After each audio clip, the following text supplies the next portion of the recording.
Sveiki, mano vardas Darius ir aš su savo draugais bei šeima keliauju po Škotiją, Airiją ir Normandiją su savo būrinė jachta Vivace. Sekite mūsų naujienas Facebook'e ir YouTube'e. Šiandien aš sveikinuosi iš laivo vidaus, nes laukia toks oras, kad nepavyksta iškišti niekur nosies ir susirasti įdomesnę sceną. Ką darysi, kartais būna ir taip. Šią savaitę mes padarėme daug atstumo. Atplaukėme į pietinę Anglijos pakrantę iš Dublino, iš Airijos. Buvo du dideli etapai, po parą trukę, po 120-130 mylių ir vienas nedidelis etapas iš Kornvalio į Pietų Angliją. Tai kelionė vyksta toliau, mes po truputį artėjam prie Normandijos. Iš tikrųjų liko vienas perėjimas, tik tai reikia kirsti Lamanšą, bet dabar užėjo ciklonas ir nenorim mes plaukti per tokį orą, kai labai pučia ir lyja. Tai dabar laukiam oro, kada galėsim kirsti į Normandiją. Na ir ten jau bus paskutinis šitos kelionės etapas. Labas rytas. 7 valandos ryto išplaukėm iš Milford Haven uosto. Viskas kol kas labai neblogai. Po vakarykštės niūrios ir lietingos ir vėjuotos dienos jūra šiandien šiek tiek įsibangavusi. Bangos iki 1,5 metro ir daugiau, bet jos nepiktos. Lydimus. Vėjo yra pakankamai tam, kad plaukti burėmis. Laikome kursą į Kornvalio iškyšulį. Prieš akis 120 mylių. Pasižiūrėsim, kaip mums seksis. Gražuoliai.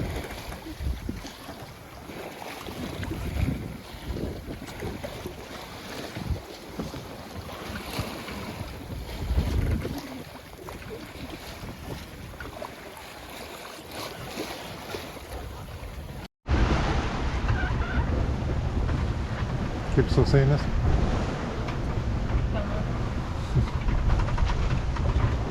Labai karšta. Buvo sunku, nes trumpai miegojom ir paskui buvo toks etapas, kad tu sėdi ir lūžinėjai jau. Tiesiog ir aš taip sėdžiu, ten bandau naviguoti, o tu klausi, tu miegi? Tai aš tada pašoku, ne. Nors iš tikrųjų toks, tiesiog jau, nežinau, nesąmoningas, tiesiog lūžti. Net nepajauti, kad užsimerki ir jau snaudi, tiesiog toks naktinis tas plaukimas.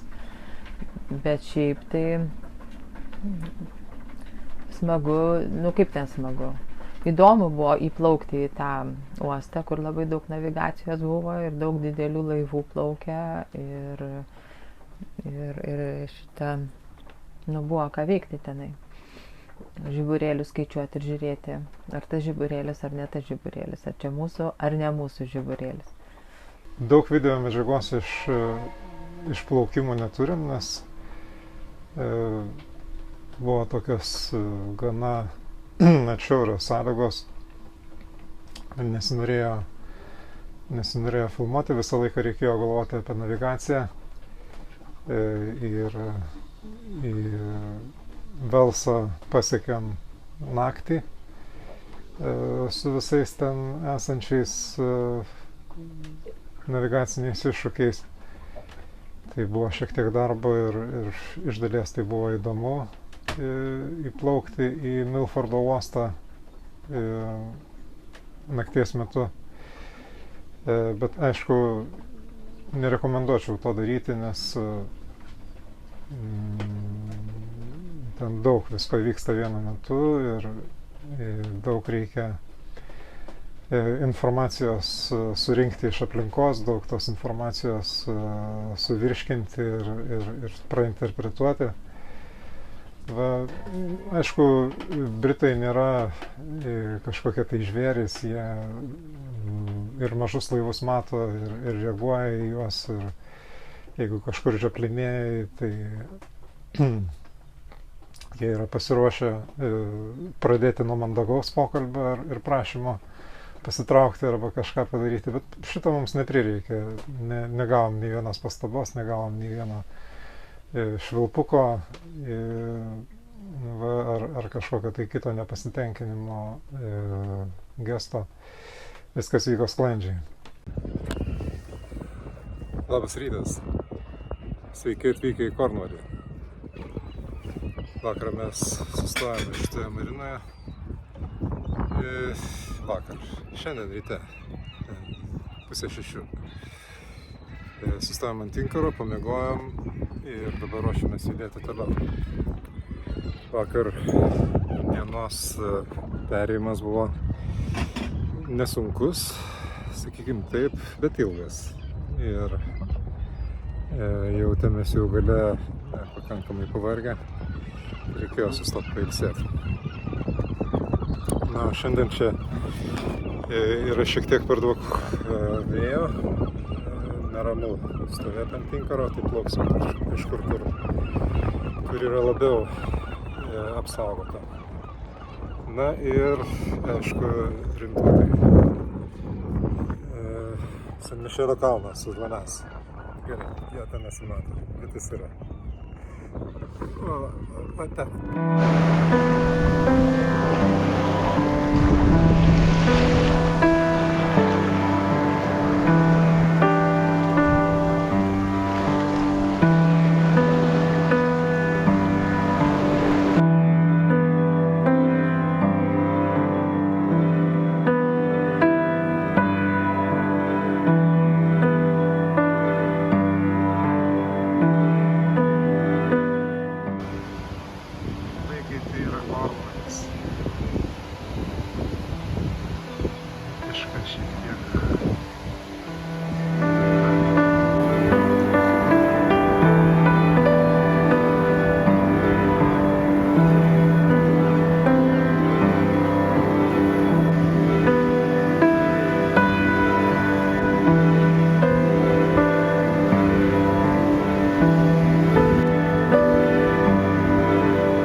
Po to atplaukėm į Falmutą, o ten po ilgų plaukimų 2 etapų buvo labai faina vieta. Ir pailsėjom, ir atsigavom, ir pamatėm uostą labai įdomų tokį, kur pilnas laivų, krantinė pilna įvairių kavinių.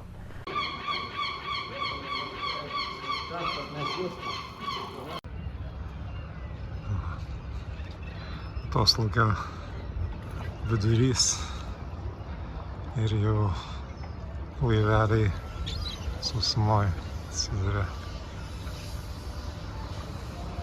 Žiūrėkit, ką radom. Va, sena valtis. Ane? O čia padarytos durys. O, atidarai. Ten kiemas. Faina. Čia Kornvalis žmonės. Bet kas sužavėjo, tai sužavėjo kitą dieną, kai nuėjome iki gamtos ir pilies griuvėsių. Tai va ten labai įdomu buvo ir pakeliui, kai ėjome, buvo kaip tik atoslūgis, Buvo atoslūgis kaip tik ir labai fainai ten pasivaikščiojom ir prisirinkau labai gražių spalvotų kriauklyčių, kokių esu dar nesu mačiusi iš vis tokių spalvotų, tokios perlamutrinės, labai gražios.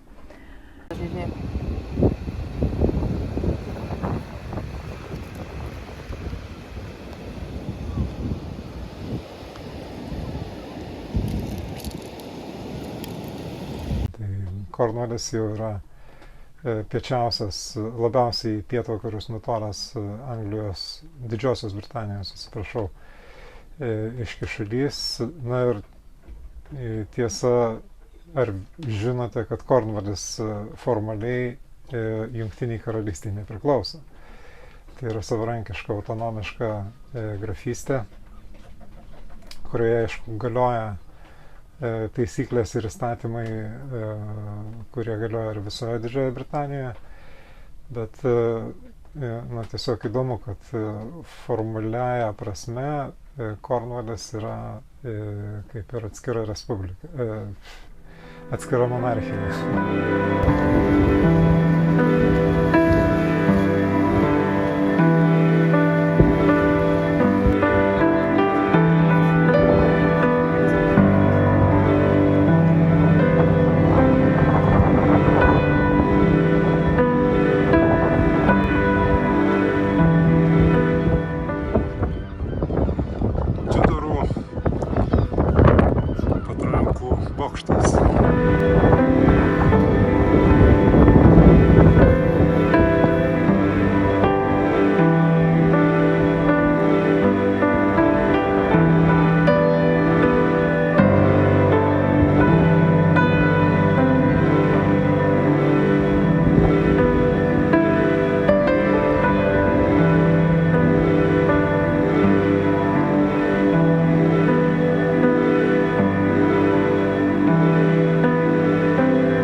Pabuvimas vakarienė kaviniai, labai smagu buvo pasėdėti krantiniai, neskubant, pabūti, pavalgyti, pamedituoti. Visi lietuviai žino, kas yra Viduržemio jūros meniu, bet Lamanšo meniu niekiek neblogiau. Aha. Tikrai taip. 6 ryte ir nepaprasto grožio aušra virš Kornvalio. Išplaukėm prieš pusvalandį iš nepaprastai svetingo ir labai gražaus Falmuto. Ir šiandien mūsų tikslas yra Exeteris. Vakar šnekėjausi su Harbor Masteriu, kuris pažadėjo pasirūpinti mumis. Ir jisai sakė, kad bus labai įdomus įplaukimas, jeigu mes pirmą kartą ten. Žiūrėsim, koks tas įdomumas bus. Ir matysim, kaip seksis mums rasti vietą prisiglausti, nes artimiausias 3 paras bus toks nelabai plaukiamas oras. Užklys ciklono kraštas ir čia dusgins 20-30 mūsų vėjai, nelabai norėsis nors judėti. Mums reikia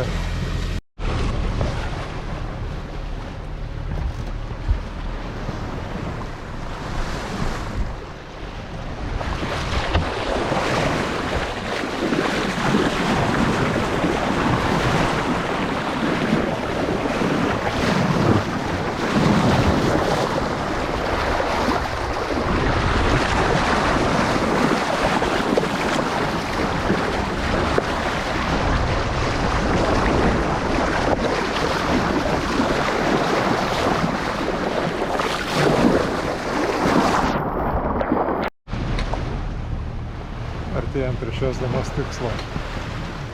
Po kokį 30 mylių tik tai. Labai švelni, giedra, dalinai giedra, šilta diena, Lamanše. Truputėlį pakoregavom savo planą ir nusprendėm neplaukti į Ekseterį, nes šiek tiek jisai per toli ir ten nepataikysim mes į palankės įplaukimo sąlygas. Ten tokia upė ir žymiai geresnį variantą suradom toje vietoje, kuri vadinasi Dartmouth. Dart upės žietyse irgi įsikūrusi marina, privati, susiskambinom, sakė priimsim, tai viskas gerai, jokios įtakos. 18? Ne, 12 valandų. 12 gal valandų, tai atplaukėm irgi čia jau vakarop. Nu tai čia jau toks prabangus uostas. Jau taip, jau sakant, stovi jachtos prabangios. Mes plaukėme ir atplaukėme. Ir sustojame vietoje, kuri vadinasi Darthaven marina. Iš karto užsinorėjau šitą vietą pavadinti Anglijos snobų rojumi, nes visi laivai čia gražūs, balti, išblizginti. Ir visa vieta tokia spalvota, tokia turistinė. Ir didelis labai kontrastas su Falmutu, iš kurio šiandien išplaukėm ryte. Tai va, tai mūsų protestas šitos vietos snobiškumai yra tai, kad mes vakarienę valgom šiandien laive. Valgom airiškas dešreles ir geriam paskutinį butelį Vivace House vaino, rožinis vynas iš mūsų namų, prakeliavęs visą kelionę iki pat, visus 2 mėnesius iki pat Lamanšo. Daugiau sėdim čia laive, tvarkome savo reikalus, burę susisiuvom, klozetą pasistatė. Gaila, kad šiandien lyja. Jo, gaila, kad lyja, vakar buvo graži diena, bet buvo darbų daug visokių. O šiandien žiūrėsim, gal vakarop nustos lyti ir galėsim nuvaryti pasižiūrėti to miestelio į kitą pusę. Na ką, kadangi mūsų tualetas sulūžęs, tai šiandien nusipirkom naują. Taip. O toliau Darius čia bando nuimti seną klozetą. Kaip sekasi? Viskas labai gerai. Nu va. Atsikratysim seno daikto, tam, kad galėtume turėti naują. Klozetas. Pažiūrėsim, kaip pastatysim.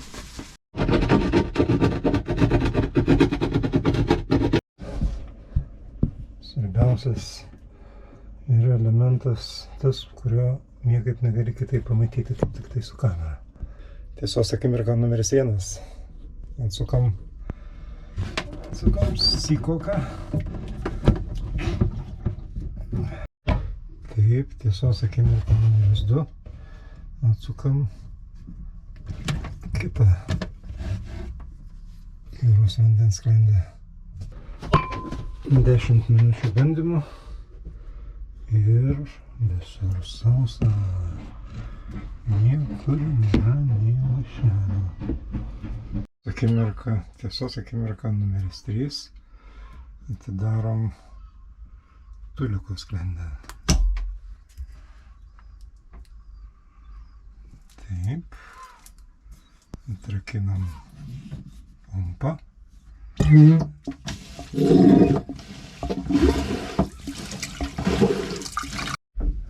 Damos ir kavalieriai, visi, kurie kankinote šį sezoną su pusiau veikiančiu tuliku.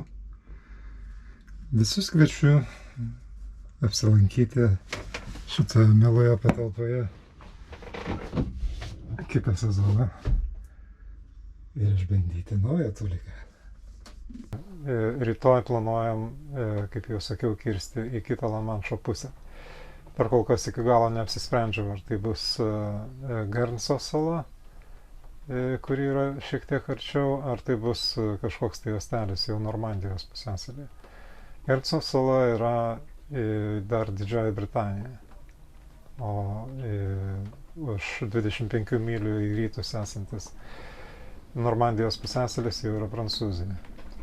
Tai toks pasirinkimas, ar likti Didžiojoje Britanijoje dar vieną parą ir apžiūrėti fantastišką Guernsey salą, ar truputėlį paskubėti sugrįžti į Europos Sąjungą ir pabūti Prancūzijoje.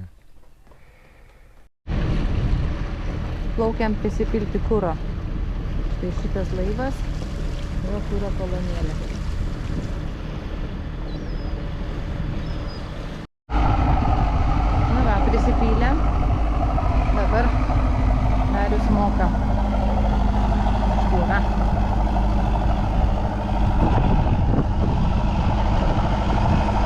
Mūsų kelionė tęsiasi. Normandija už vieno žingsnio. Todėl nenustokite sekti mus, prenumeruokite mūsų kanalą ir susitiksime po savaitės jau Prancūzijoje. Ate.